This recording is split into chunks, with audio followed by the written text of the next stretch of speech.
Here at Seattle Atheist Church, many of the talks are given by the members ourselves.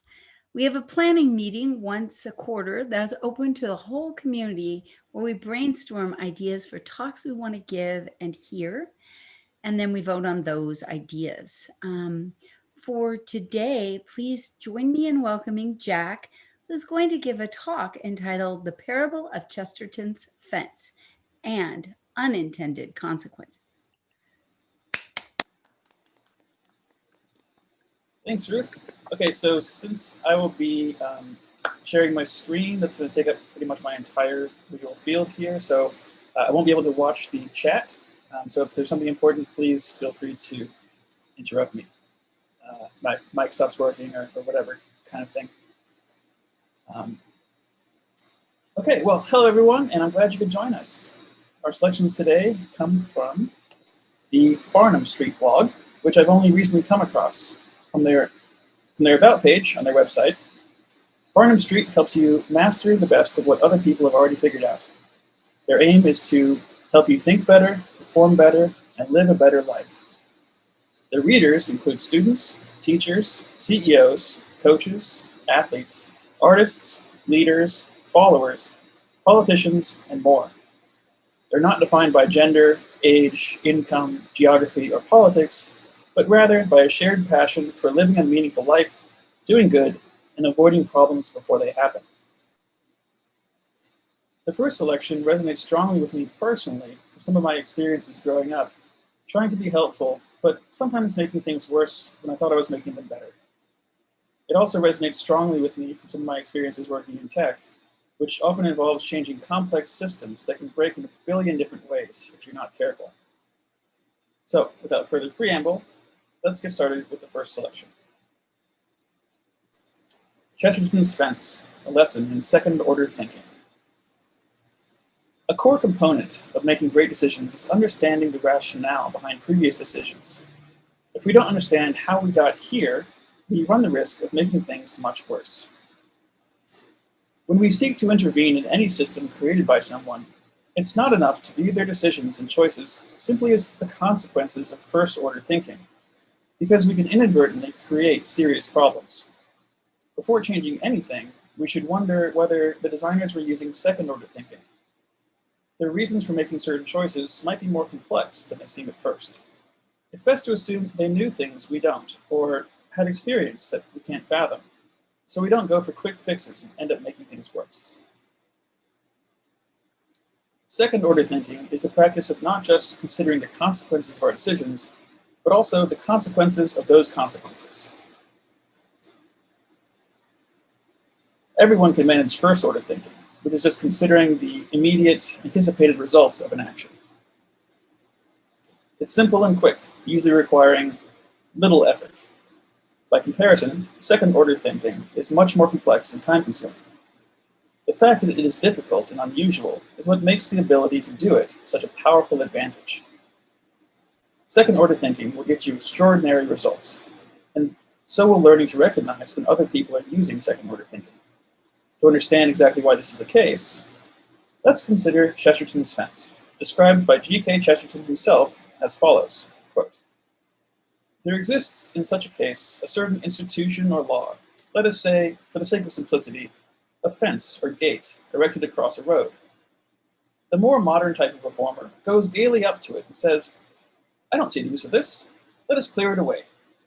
To which the more intelligent type of reformer will do well to answer, 'If you don't see the use of it, I certainly won't let you clear it away. Go away and think. Then, when you can come back and tell me that you do see the use of it, I may allow you to destroy it.'" End quote. Chesterton's Fence is a heuristic inspired by a quote from the writer and polymath G.K. Chesterton's 1929 book, The Thing. It's best known as being one of John F. Kennedy's favorite sayings, as well as a principle that Wikipedia encourages its editors to follow. In the book, Chesterton describes the classic case of a reformer who notices something, such as a fence, and fails to see the reason for its existence. However, before they decide to remove it, they must figure out why it exists in the first place. If they do not do this, they are likely to do more harm than good with its removal. In its most concise version, Chesterton's fence states the following: do not remove a fence until you know why it was put up in the first place. Chesterton went on to explain why this principle holds true, writing that fences don't grow out of the ground, nor do people build them in their sleep or during a fit of madness. He explained that fences are built by people who carefully plan them out and had some reason for thinking the fence would be a good thing for somebody. Until we establish that reason, we have no business taking an axe to it. The reason might not be a good or relevant one. We just need to be aware of what the reason is. Otherwise, we may end up with unintended consequences. Second and third order effects that we don't want, spreading like ripples on a pond and causing damage for years.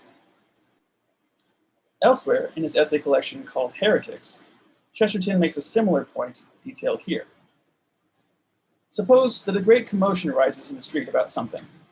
Let us say, a lamppost, which many influential persons desire to pull down.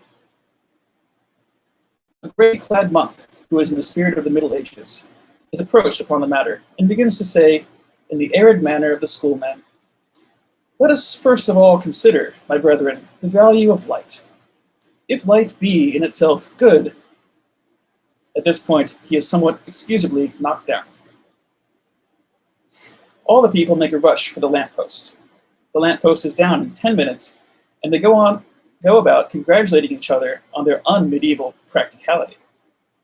But as things go on, they do not work out so easily. Some people have pulled the lamppost down because they wanted the electric light. Some because they wanted old iron. Some because they wanted darkness, because their deeds were evil. Some thought it was not enough of a lamppost, some too much. Some acted because they wanted to smash municipal machinery. Some because they wanted to smash something. And then there is war in the night, no man knowing whom he strikes. So gradually and inevitably, today, tomorrow, or the next day, there comes back the conviction that the monk was right after all, and that all depends on what is the philosophy of light. Only what might have been discussed under the gas lamp, we must now discuss in the dark. End quote. As simple as Chesterton's fence is as a principle, it teaches us an important lesson. Many of the problems we face in life occur when we intervene with systems without an awareness of what the consequences could be. We can easily forget that this applies to subtraction as much as to addition. If a fence exists, there is likely a reason for it. It may be an illogical or inconsequential reason, but it is a reason nonetheless. Chesterton also alluded to the all too common belief that previous generations were bumbling fools, stumbling around, constructing fences wherever they fancied. Should we fail to respect their judgment and not bother trying to understand it, we run the risk of running into the same problems that those before us already solved, as well as the risk of creating new and unexpected problems. By and large, people do not do things for no reason. We're all lazy at heart. We don't like to waste time and resources on useless fences. Not understanding something does not mean it must be pointless.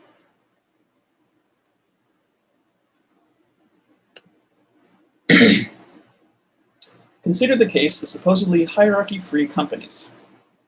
Someone came along and figured that having management and an overall hierarchy is an imperfect system. It places additional stress on those at the bottom and can even be damaging to their health.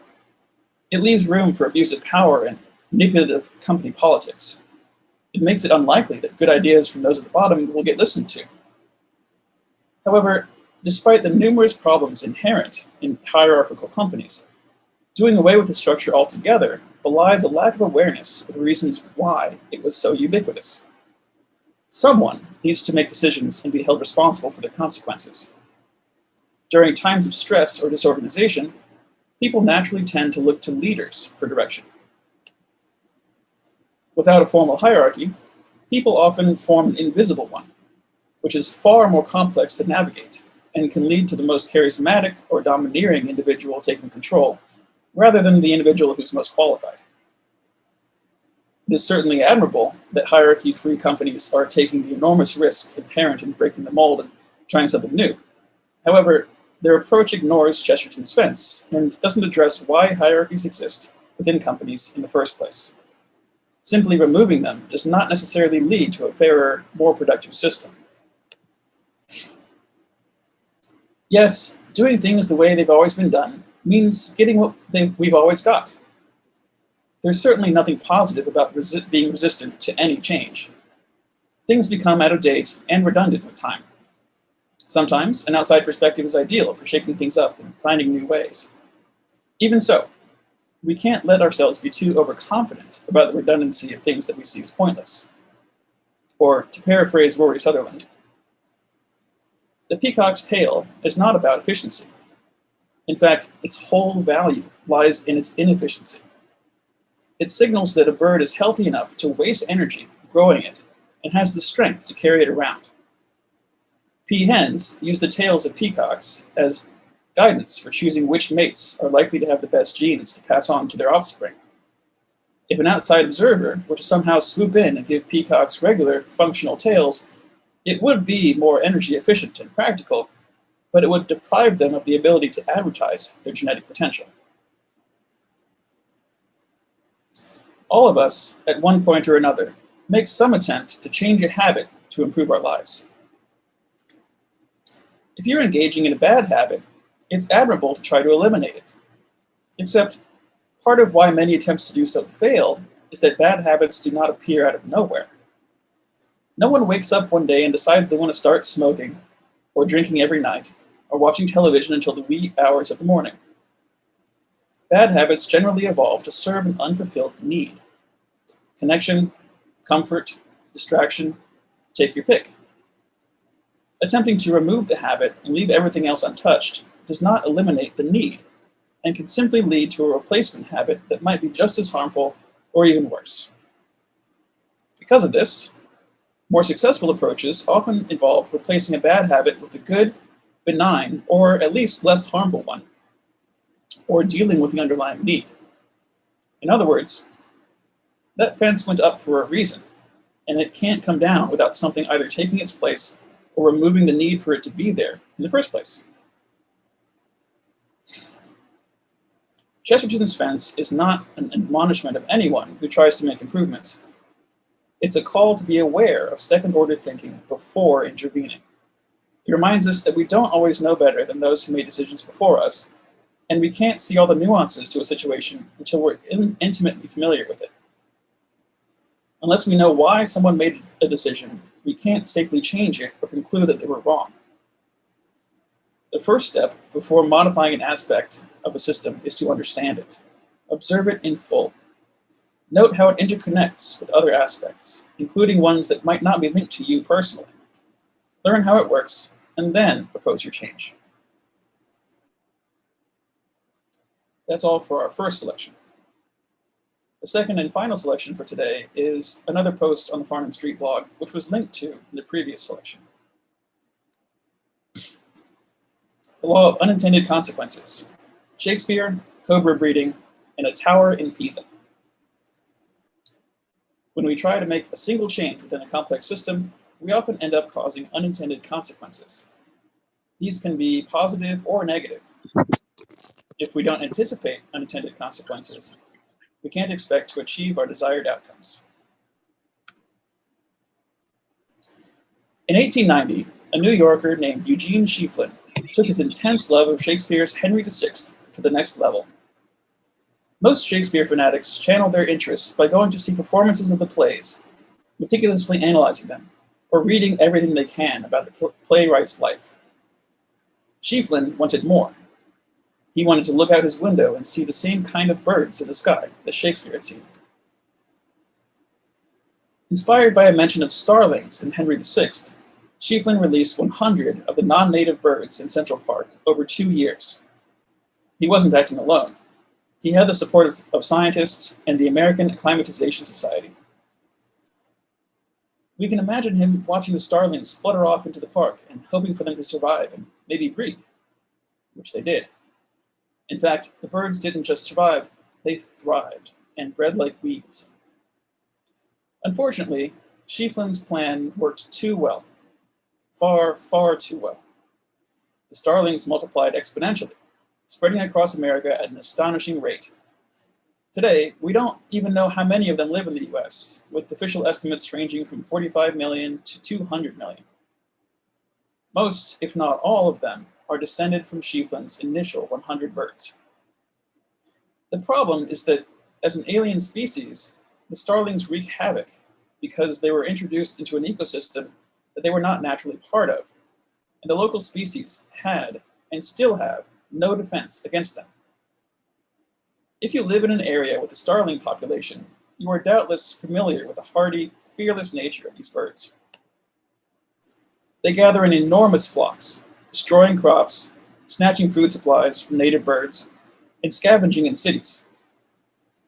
Starlings now consume millions of dollars worth of crops each year and cause fatal airplane crashes. Starlings also spread diseases, including E. coli infections and salmonella.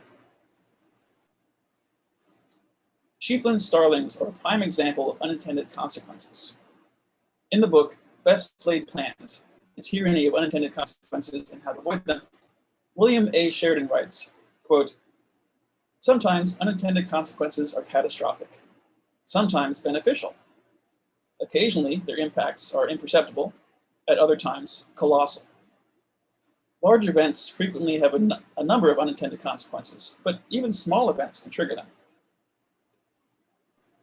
There are numerous instances of purposeful deeds completely backfiring, causing the exact opposite of what was intended." End quote. We all know that our actions and decisions can have surprising reverberations that have no relation to our initial intentions. This is why second-order thinking is so crucial. Sometimes we can open a Pandora's box or kick a hornet's nest without realizing it. In a dynamic world, you can never do merely one thing. Unintended consequences arise because of the chaotic nature of systems. When Schieffelin released his starlings, he did not know the minutiae of the ecological and social systems they would be entering. As the world becomes more complicated and interconnected, the potential for ever more serious unintended consequences grows. All too often, when we mess with complicated systems, we have no more control over the outcomes than we would if we performed shamanistic dances. The simple fact is that we cannot predict how a system will behave through mathematical models or computer simulations, or basic concepts like cause and effect or supply and demand. In the book, The Gene, An Intimate History, Siddhartha Mukherjee writes that unintended consequences can be the result of scientists failing to appreciate the complexity of systems. Quote, "The parables of such scientific overreach are well known. Foreign animals, introduced to control pests, become pests in their own right. The raising of smokestacks, meant to alleviate urban pollution, releases particulate effluents higher in the air and exacerbates pollution. Stimulating blood formation, meant to prevent heart attacks, thickens the blood and results in an increased risk of blood clots to the heart." End quote. Mukherjee notes that unintended consequences can also be the result of people thinking that something is more complex than it actually is. Quote, "When non-scientists overestimate complexity, saying, for example, 'No one can possibly crack this code,' they fall into the trap of unanticipated consequences.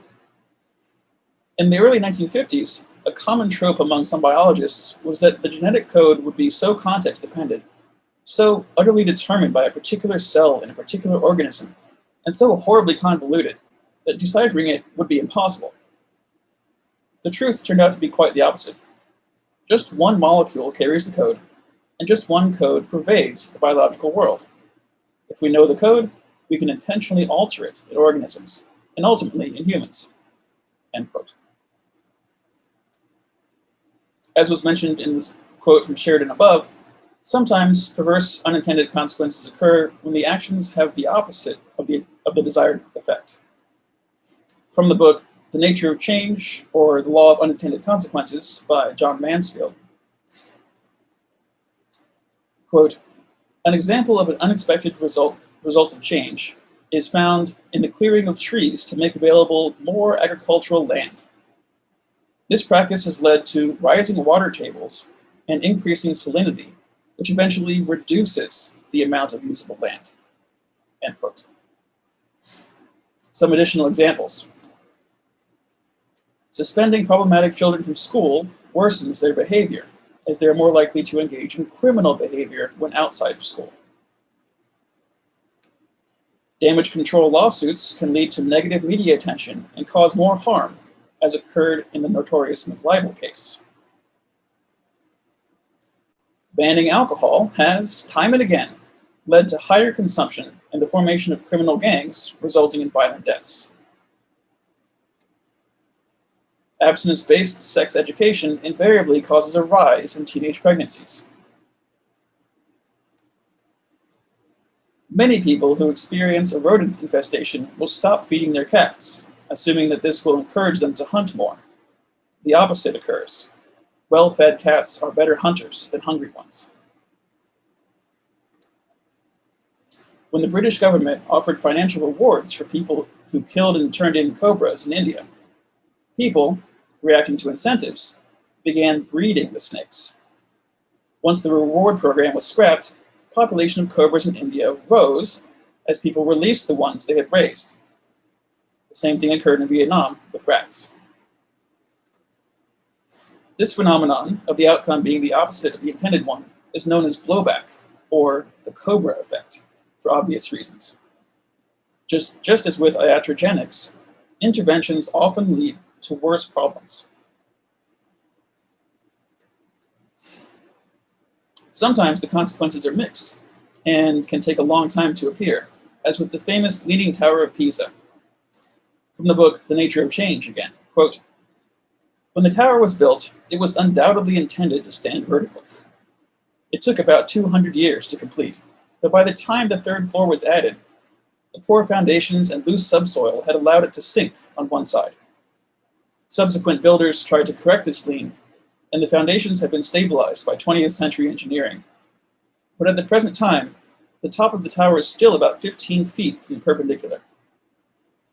Along with the unexpected failure of the foundations is the unexpected consequence of the Leaning Tower of Pisa becoming a popular tourist attraction, bringing enormous revenue to the town."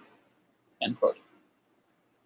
So it's important to note that unintended consequences can sometimes be positive. Someone might have a child because they think parenthood will be a fulfilling experience.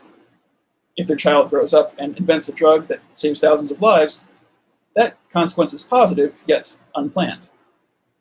Pokemon Go, strange as it seemed, encouraged players to get more exercise. The creation of no man's lands during conflicts can preserve the habitats of local wildlife, as occurred around the Berlin Wall. Sunken ships form coral reefs where wildlife thrives. Typically, though, when we talk about the law of unintended consequences, we're talking about negative consequences.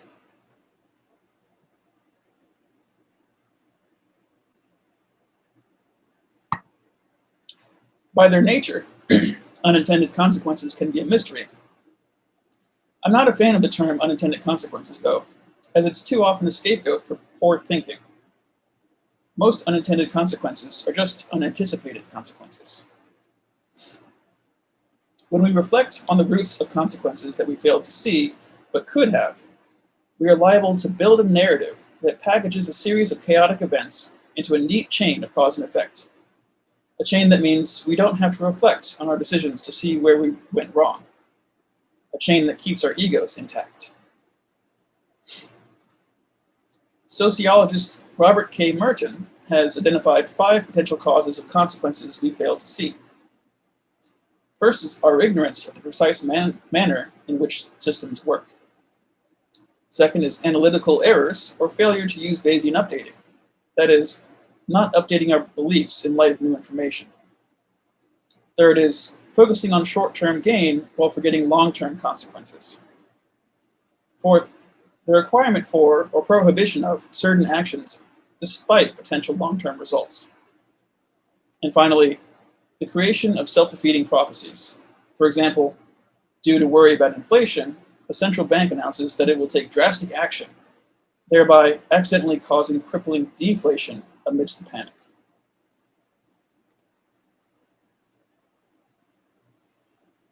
We cannot eliminate unintended consequences, but we can become more aware of them, and through rational thinking techniques.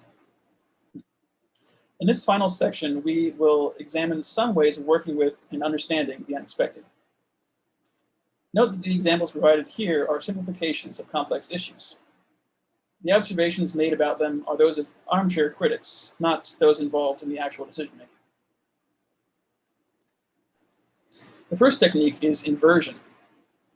When we invert our thinking, we consider what we want to avoid, not what we want to cause.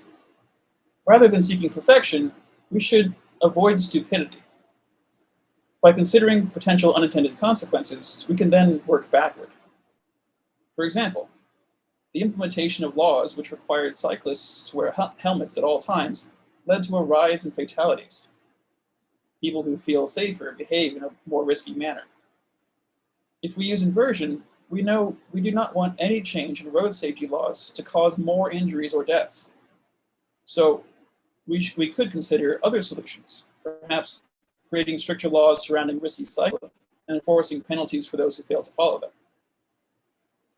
Another example is laws which aim to protect endangered animals by preventing new developments on land where rare species live.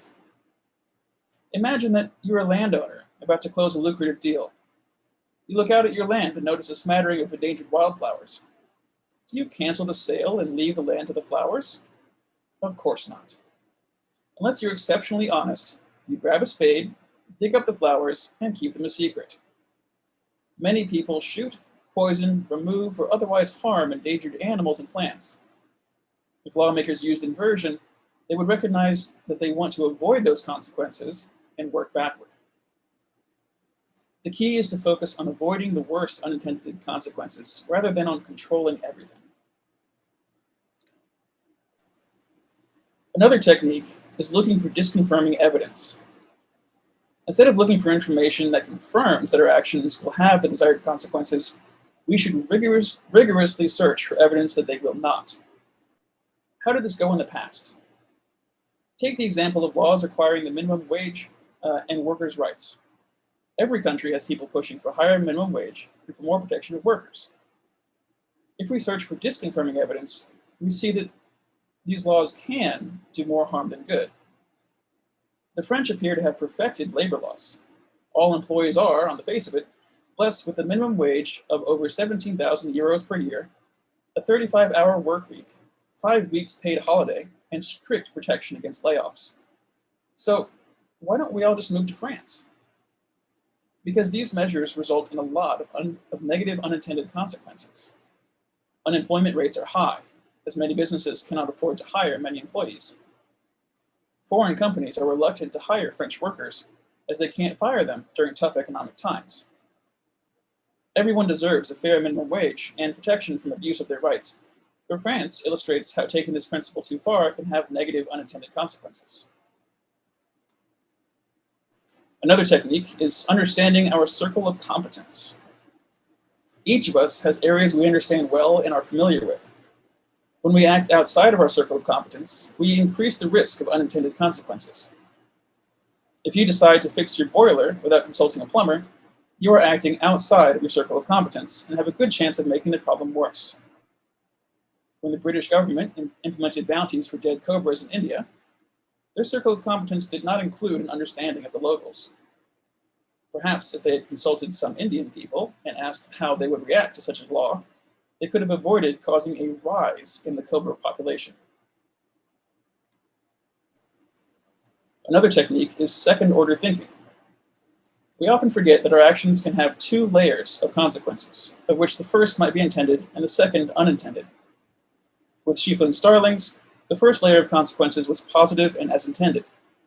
The birds survived and bred, and Shakespeare fans living in New York got to feel a bit closer to the iconic playwright. But the negative second layer of consequences dwarfed the first layer. For the parents of a child who grows up to invent a life-saving drug, the first layer of consequences is that those parents, presumably, have a fulfilling experience. The second layer of consequences is that lives are saved. When we use second-order thinking, we ask, what could happen? What if the opposite of what I expect happens? What might the results be a year, 5 years, or a decade from now? In closing, most unintended consequences are just unanticipated consequences. And in the world of consequences, intentions often don't matter. Intentions, after all, only apply to positive, anticipated consequences. Only in rare circumstances would someone intend to cause negative consequences.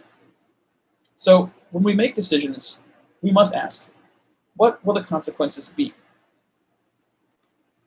This is where having a toolbox of mental models becomes helpful, which the Farnam Street Blog helpfully provides. I'd like to leave you all today with a comic strip that came across my feed back in the run-up to the 2016 presidential election, in reference to a certain subset of voters, although it aptly describes much more, of course.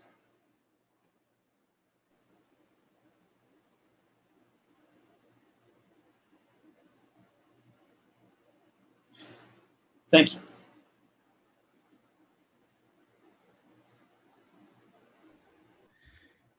All right. Hey, let's give a round of applause to today's speaker. Please feel free to unmute yourself so they can hear.